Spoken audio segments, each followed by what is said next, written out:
नमस्कार मित्रों, आज की इस वीडियो में हम महाभारत काल के 4 सबसे शक्तिशाली और खतरनाक योद्धा जो अपराजनीय थे वह कौन थे यह सब जानेंगे। तो फिर मित्रों, यह सब जानने के लिए आप हमारे इस वीडियो के साथ में बने रहिए अंत तक। और अगर आप हमारे कर्मयोगी चैनल पर नए हैं तो कृपया हमारे कर्मयोगी चैनल को सब्सक्राइब करना बिल्कुल ही ना भूलें।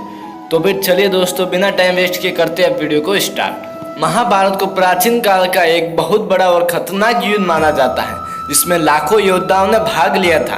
कहा जाता है कि इस युद्ध में कई ऐसे शक्तिशाली योद्धाओं ने भाग लिया था जो अपार अजेय थे। दोस्तों, इन योद्धाओं के पास ऐसे शक्तिशाली और खतरनाक हथियार थे जिससे पूरी पृथ्वी को नष्ट किया जा सकता था। तो फिर मित्रों, महाभारत काल के अब 4 नहीं 5 सबसे शक्तिशाली योद्धा कौन थे यह सब जानेंगे। तो फिर मित्रों, 5वें नंबर पे है अर्जुन। तो दोस्तों, अर्जुन महाभारत काल का 5वां सबसे शक्तिशाली और खतरनाक योद्धा था। कहा जाता है कि जब अर्जुन और दुर्योधन भगवान श्री कृष्ण के समक्ष सहायता के लिए पहुंचे थे तब अर्जुन ने भगवान श्री कृष्ण की नारायणी सेना को छोड़कर सिर्फ भगवान श्री कृष्ण को मांगा था। यह महाभारत काल में अर्जुन का एक बहुत बड़ा निर्णय था, क्योंकि इसी के कारण ही महाभारत के युद्ध का पूरा पासा पलट गया। क्योंकि भगवान श्री कृष्ण के कारण ही महाभारत युद्ध में पांडवों ने कौरवों को बुरी तरह से हराया था। महाभारत युद्ध में अर्जुन के पास कई ऐसे शक्तिशाली हथियार थे जिसके कारण उसने कौरवों की आधी से ज्यादा सेना का नाश कर दिया था, जिसमें द्रोणाचार्य और पितामह भीष्म जैसे महारथी भी शामिल थे। और चौथे नंबर पे आते हैं द्रोणाचार्य। दोस्तों, द्रोणाचार्य को महाभारत काल का स्वतः सबसे शक्तिशाली और खतरनाक योद्धा माना जाता है।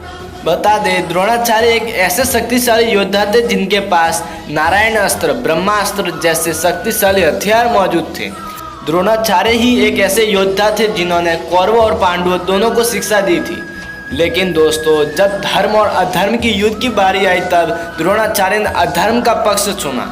परंतु दोस्तों, द्रोणाचार्य को ऐसे नहीं मारा जा सकता था, जिसके लिए भगवान श्री कृष्ण ने एक चाल चली और भीम के हाथों एक अश्वत्थामा नाम के हाथी को मरवा दिया और चारों तरफ यह खबर फैला दी कि अश्वत्थामा मारा गया, जिससे द्रोणाचार्य ने अपने शस्त्र त्याग दिए, जिसका फायदा उठाकर धृष्टद्युम्न ने द्रोणाचार्य का सिर धड़ से अलग कर दिया।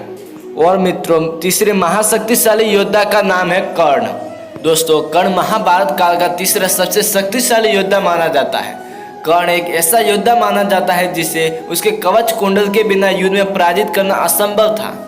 और दोस्तों, कर्ण एक शक्तिशाली योद्धा होने के साथ साथ एक बहुत बड़ा दानवीर भी था, जिसके कारण कर्ण का नाम आज भी बड़े गर्व से लिया जाता है। बता दें, जब महाभारत का युद्ध चल रहा था तब अर्जुन के पिता देवराज इंद्र कर्ण के सामने एक भिक्षुक ब्राह्मण बनकर पहुंचे और कर्ण से उसके कवच और कुंडल दान के रूप में मांग लिया था। तब कर्ण ने अपनी जान की फिक्र ना करते हुए कवच कुंडल को दान स्वरूप देवराज इंद्र को दे दिया था। दोस्तों, कहा जाता है कि जब महाभारत का युद्ध चल रहा था तब कर्ण के रथ को धरती ने निगल लिया था, जिसके कारण अर्जुन ने इसका फायदा उठाकर कर्ण का वध कर दिया था। और मित्रों, महाभारत का प्रथम महाशक्तिशाली योद्धा कौन था यह जानने तक आप हमारे इस वीडियो के साथ में बने रहिए। और दूसरे नंबर पे आते हैं पितामह भीष्म। दोस्तों, भीष्म पितामह महाभारत काल के दूसरे सबसे बड़े शक्तिशाली योद्धा माने जाते हैं। दोस्तों, कहा जाता है कि भीष्म पितामह को वरदान मिला था कि उनकी मृत्यु उनकी इच्छा के अनुसार होगी।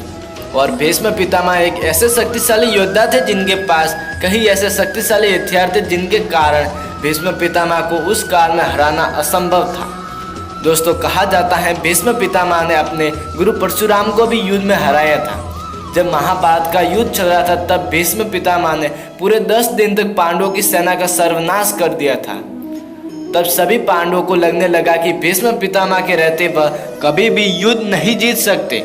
उसके बाद उन्होंने एक चाल चली और शिखंडी को अर्जुन के रथ में लाकर खड़ा कर दिया, जिससे भीष्म पितामह ने अपने शस्त्र त्याग दिए और इसका फायदा उठाकर अर्जुन ने भीष्म पितामह के शरीर को पूरे बाणों से भर दिया। और मित्रों, महाभारत काल का सबसे प्रथम महाशक्तिशाली योद्धा की बात करें तो वह थे भगवान श्री कृष्ण। भगवान श्री कृष्ण महाभारत काल के सबसे शक्तिशाली योद्धा माने जाते हैं। दोस्तों, बता दें, भगवान श्री कृष्ण भगवान विष्णु के अवतार माने जाते थे। श्री कृष्ण ने अर्जुन को महाभारत काल में गीता का ज्ञान दिया था, जो आज भी लोगों के लिए उतना ही उपयोगी है जितना उस काल में था। दोस्तों, कहा जाता है भगवान श्री कृष्ण ने महाभारत युद्ध के दौरान किसी भी शस्त्र अस्त्र का प्रयोग नहीं किया था। फिर भी भगवान श्री कृष्ण ऐसे कूटनीतिज्ञ और रणनीतिकार थे जिसके कारण उन्होंने पांडवों का साथ देते हुए कौरवों को महाभारत के युद्ध में हरा दिया था। महाभारत काल में ऐसा कोई भी योद्धा नहीं था जो भगवान श्री कृष्ण के सामने अमर था। अगर भगवान श्री कृष्ण ने यदि महाभारत युद्ध में शस्त्र उठा लिया होता तो वह पूरे कौरवों का सर्वनाश अकेले ही कर दिए रहते।